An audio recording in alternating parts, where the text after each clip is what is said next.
Bakit po si Mama mamaya uuwi? Kasi may nagtawag kay Mama. Sino po? Ang amo ni Mama. Sino na amo? Hindi ko alam. Basta may nagtawag sa kanya. Boss? Alam mo yung boss? Opo. O siya, sige. Pupunta lang ako sa kusina. Hindi pa ako tapos magluto. Sige ate. Saan ka pupunta? Dun lang. O siya, sige, wag ka pang palayo, ha? Opo ate.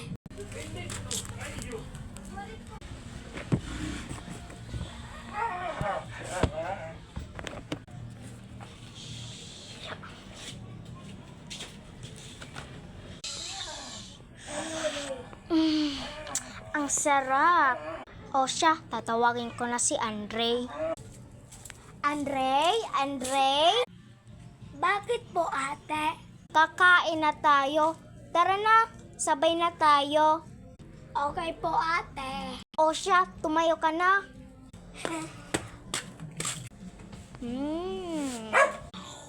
O siya ate, tapos na ako. O sige. Sino nagluto niya? Syempre, ako. Wala naman si Mama dito. Wala naman tayong yaya. Ganun pala ate. Sorry. Wag na yan. Sino maglaro ka na dun? Ate.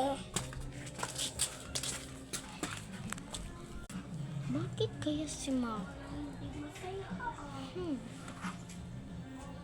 Andre, halika nga dito. Bakit po ate? Basta, halika dito. Anong gusto mo, Dre? Ang gusto ko ay pumunta kay Zach. Ganun pala. Lang, tatawagin ko lang si Mama. Okay po ate. Mama?